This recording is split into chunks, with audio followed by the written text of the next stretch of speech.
Happy Monday, everyone. Welcome back to Final Expense Telesales. My name is Dana Neeson. It has been 2 years since I posted my original 7-part sales series on breaking down the sales process.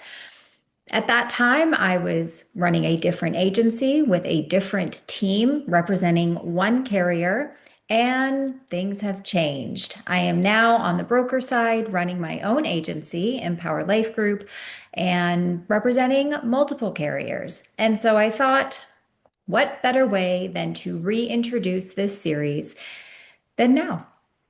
But not only am I going to be revamping the original 7-part sales series, I'm adding 3 additional sections. So this new revised, improved sales series is a 10-part sales series. We're going to cover the opener this time. We're going to, of course, continue with discovery. We're going to do credibility and education as one section. We're going to find the need. We're going to do underwriting this time. We're going to talk about quoting and how you should quote people. We're going to, of course, cover objection handling. We're going to talk about writing the application and best practices to do that. We're also going to be talking about the cool down, which is probably the most underlooked, underutilized part of the sales process. And then we are going to end this series with follow-up. Now, if you stick with all 10 of these, you will be so incredibly equipped to handle your clients from hello to congratulations and beyond. What I've found from 2 years ago, if you go back and look at the series, is we have a huge audience in the first video, second video, and then it slowly drops off. I'm doing a training right now with Danelle Delgado for mindset and human behavior. And she said something that rings so true to what I typically see in this space. Human beings are absolutely great starters, but we are terrible finishers. So don't be in that statistic. Don't be a great starter and start a series and then taper off in the end and think you don't need every single part. I want to challenge you as you go through this new series with me to be just as engaged in video 1 and video 2 as you are in video 6, as you are in video 10. Stick with it. Post a comment every single time to not just hold yourself accountable, but let this community know that you're here and let me know that you're engaged. As always, give this video a like if you find value to it. And if you want to learn more about how to join my team at Empower Life Group, we are bringing on agents every single week. We are looking for both agents, licensed and unlicensed, looking for an opportunity, as well as leaders who are looking to better support their current teams. Now, all of my contact information is in the description below. You can visit my website at empowerlifegroup.com. And today we are covering the opener.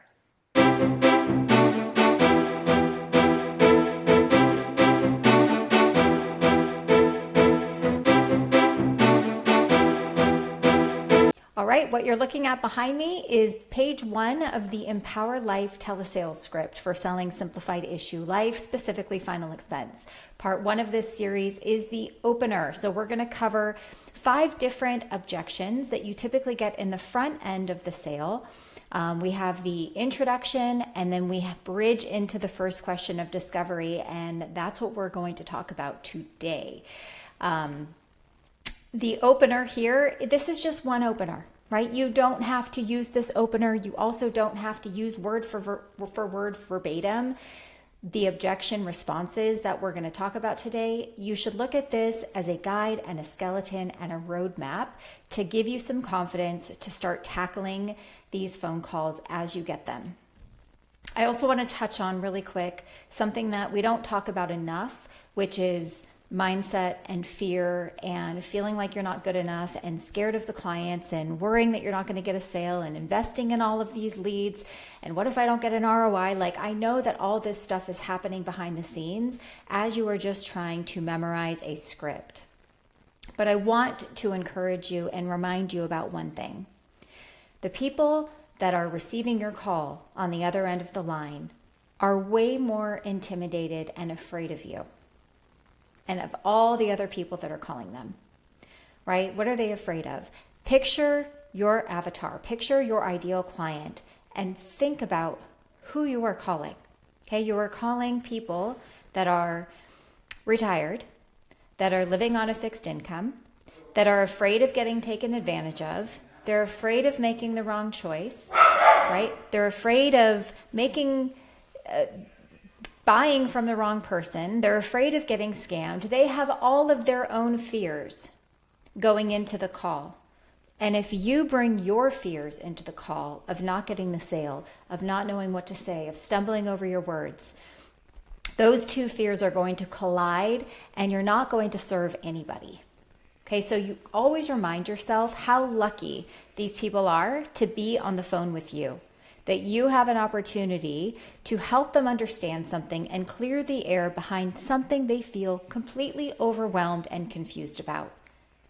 Okay, so don't let that phone be a 10,000 pound weight.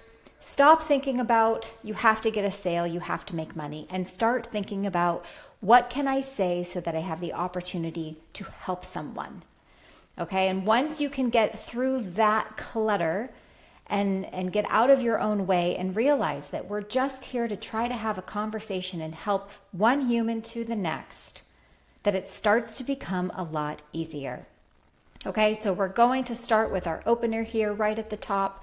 They're going to answer the phone, and you're going to assume the person who answered the phone is the person that inquired on the form, and you're just going to say, "Hi, Betty?" Right?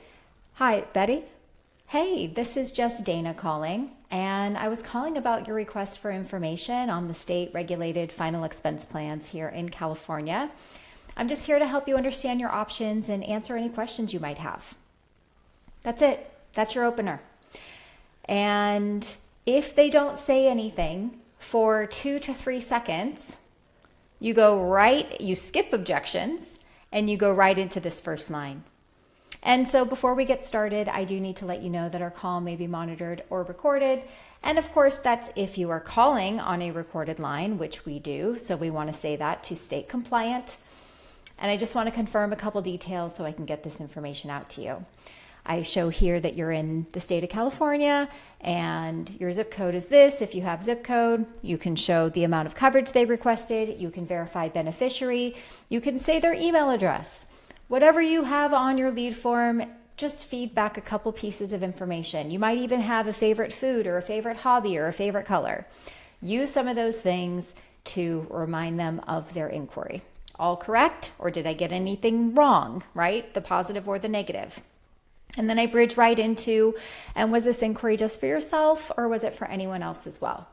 Okay, that's your introduction, assuming you get no objections, which happens, right? If you are getting brand new leads that just came in real time, you shouldn't be getting a significant amount of objections like "I didn't do that" or "I'm not interested." But you will get objections, right? Let's be honest. And you'll probably get a lot of them. The most common objection is this first one right here. "I don't have time." I don't have time. And why do people not have time?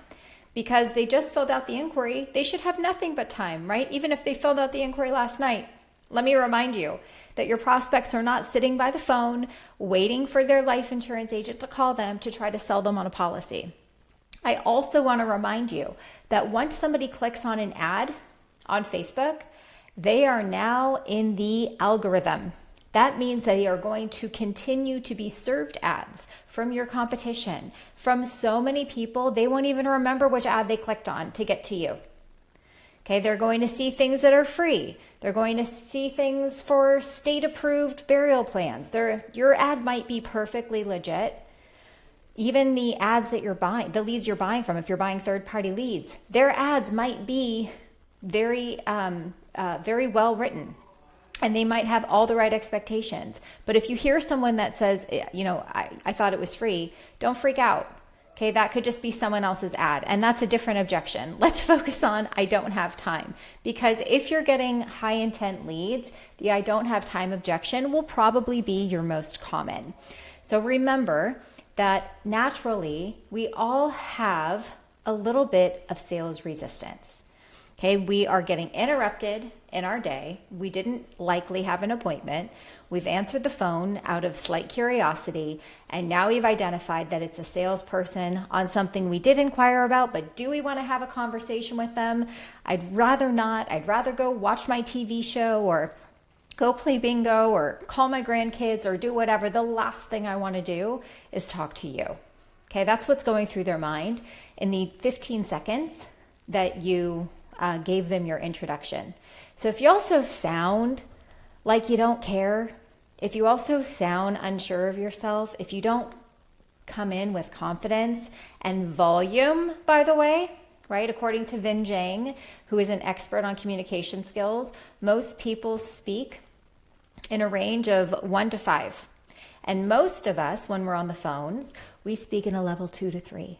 And if we come in with this uncertainty, hi, this is just Dana, and I was calling about your inquiry about the final expense plans, and I'm here to help you understand your options, and we end everything on an upswing, kind of like a question mark in the middle of our sentence, nobody's going to want to talk to you. Okay, so not only do you have to practice the words, but you also have to practice how they're delivered to give people a reason to be curious enough to maybe stay on the phone with you. But you will get resistance.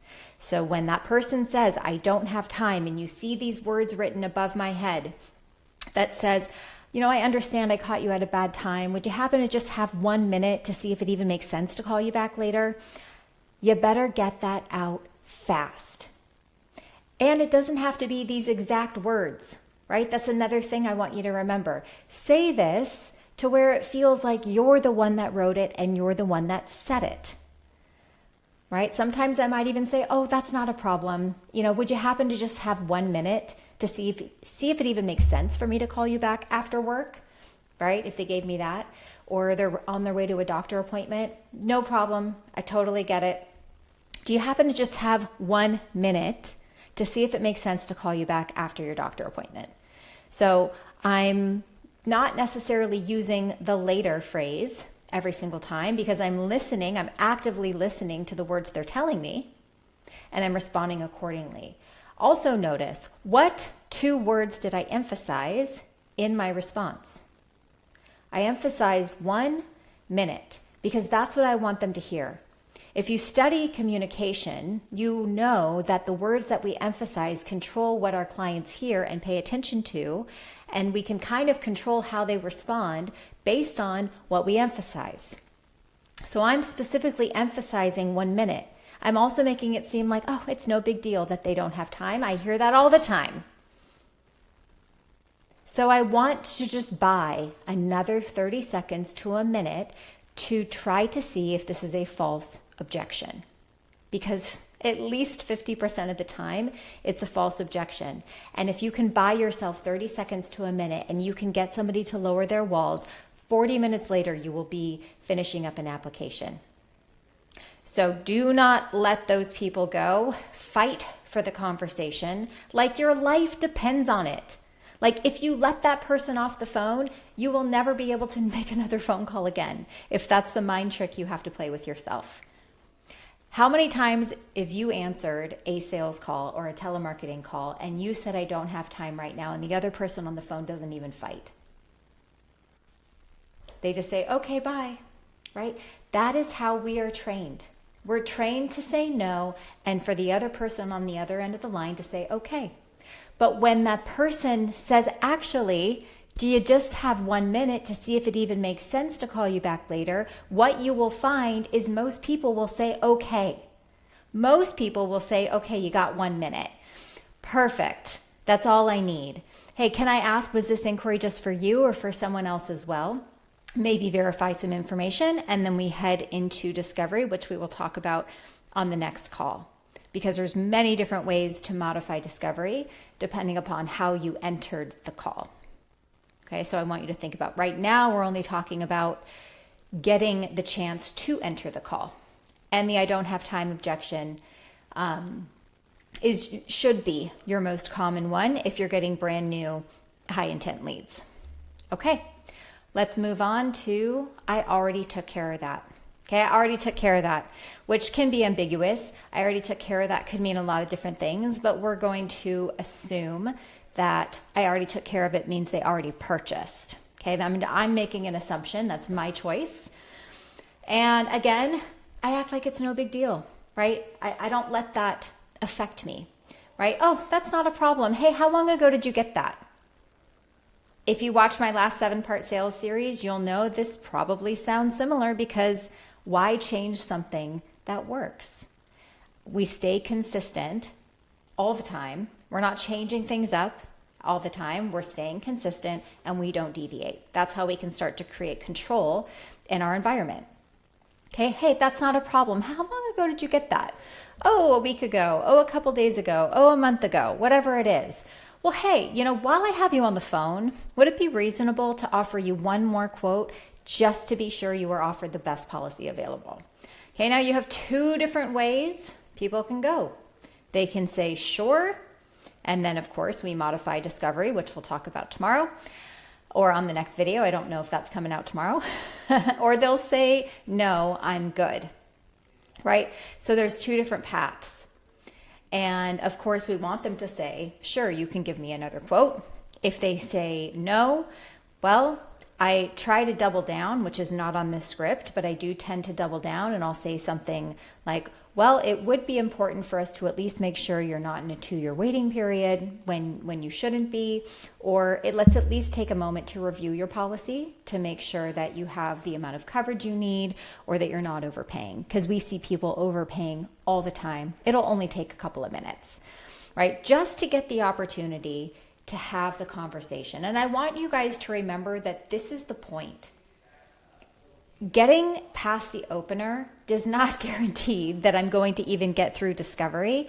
It certainly doesn't guarantee that I'm going to get to quote someone or get a sale. What this is doing is it's sharpening my sword. It's sharpening your sword so that you are in practice of rebutting and overcoming concerns and resistance so that when you do have the person that's giving you a false objection, you're Johnny on the spot. It just comes so natural to you that all of a sudden you're in discovery, you're in education, you're in the application, and you didn't even have to think about overcoming the objection because it's just what you do. Now notice how I said it, right? We have something called interjection. I'm anticipating the objection when somebody's giving it to me. I do not let them finish and I do not create space. So when somebody says to me, I already took care of it, but thank you though, I do not let them say thank you. I start talking louder over them where I said most people speak at a 2-3. I'm speaking at a level 4-5. I'm commanding attention. I'm commanding the virtual space. And I'm having them stop to listen to me because I'm the expert and I'm the one that's here to help. Oh, I'm not interested. Oh, that's not a problem. How long ago did you get it? Well, hey, while I have you on the phone, you think it would be reasonable to just offer you one more quote just to be sure you are offered the best policy available? And these hand motions that I'm doing all over the place, it's not just for YouTube. It's not just for social media. I am actually doing this when I am on the phone with someone as if they were right in front of me. Because when I'm animated with my hands, when I'm animated with my face, when I'm sitting up with good posture, and I'm not slouched back, and I'm not just going through the motions and looking for low-hanging fruit, I will have more opportunity to connect with someone than you will. So we act like the person that is an expert at overcoming objections, right? We take up that space and we practice our craft and we deliver it in a way of the person that already does it, that's teaching it. So you're going to take your calls as if you were me, as if you had all the confidence in the world, as if you had already met, as if you had written these yourself. That is how you are going to behave when you take these calls. All right, let's go to the next one. I'm not interested. Again, there's multiple ways you can handle these. There's multiple ways to overcome objections. These are just one way. We talk about lots of other ways on our daily training calls inside of Empower Life Group. Even my team doesn't follow these verbatim. We talk about lots of different variations. We have lots of leaders within the team that offer different suggestions or different ways to handle things. And that's some of the benefits that you get when you work and collaborate inside of a team. You're not just handcuffed to a script that has one option, but you get to hear multiple options. So this one option is, that's not a problem, or you're not interested because you found it was unaffordable, or that you might not qualify. Okay, very simple. They say it's not, it wasn't affordable. Oh, I'm so sorry to hear that. I specialize working with families on a fixed income. We can typically find good final expense plans under $50 a month. Is that something that feels unaffordable to you? I don't think I can qualify. Well, if it helps, we specialize working with families to get people qualified with a variety of health conditions. Can I ask what has you feeling concerned that you may not qualify? Right? Easy way to handle it. Next one. I don't remember filling this out. Now you're going to get this because maybe it took you 10, 15 attempts to actually get a hold of your lead. Maybe they did forget, right? Maybe the person just inquired and did not want a phone call, and so they're using that as a reason to get you off of the phone. Not everybody's going to be honest and forthright with the fact that they clicked on something they wish they didn't. So keep that in mind as you're calling your leads. Now, if you're calling aged leads, well, you probably will get a lot of people that say they don't remember, and maybe what you say has to circumvent that. Maybe you lead with the fact that maybe they don't remember. I wouldn't expect you to remember because we got this inquiry some time ago. Maybe circumvent that objection. I am not recommending that people on this team work age leads, so we don't lead with our response about you may not remember. Someone says, I don't remember, I didn't do that. Right? That's not uncommon. It looks like you may have clicked something on Facebook about protecting your family from out-of-pocket funeral expenses. I might even say you listed your daughter as your beneficiary and you were interested in $10,000 coverage. Does that ring a bell? Right? Kind of bring some of that stuff to the surface. We've listened to a lot of sales calls where once we go through this objection sequence and put a couple of things to the surface that all of a sudden they remember that they did it, right? They're not just clicking on things for final expense. They're probably clicking on things for Medicare. Remember, AEP just started, so they're going to get bombarded with all sorts of stuff in regards to the health space. And lastly, we have here, I can't afford it, which probably is going to be less common, but does happen. And the objection response that I've written here is, well, if you don't mind me asking, were you wanting to cover anything beyond final expenses? No. Well, if it helps, finding affordable funeral and cremation plans under $50 a month is what I specialize in. Would you like to see if I can help you find something affordable as well? Now, if somebody can't afford something around that price point, if they can only afford $10, $15, $20 a month, is that a customer worth fighting for? I mean, really only you can answer that question, but from my experience, the people that are fighting tooth and nail to make a $20 a month payment are probably the ones that are going to be the first to cancel their policy when they don't have that $20 left at the end of the month. All right, now these are just a few objections that I have written here on this screen. What other objections do you battle with on a daily basis that you'd like us to cover in the future, maybe on a separate video? In any case, this is day one opener in our 10-part series of objection handling. I really hope you enjoyed part one of our newest 10-part sales series on mastering the sales process. This is for simplified issue life. If you have any questions or if you want to get in contact with me, again, all of my contact information is in the description below this video. Thank you so much for being here, and take this information, go hit the phones, and report back with your results. As always, my job is to help you have stronger, more sophisticated sales conversations, and I hope this is the start of helping you do that. Ciao.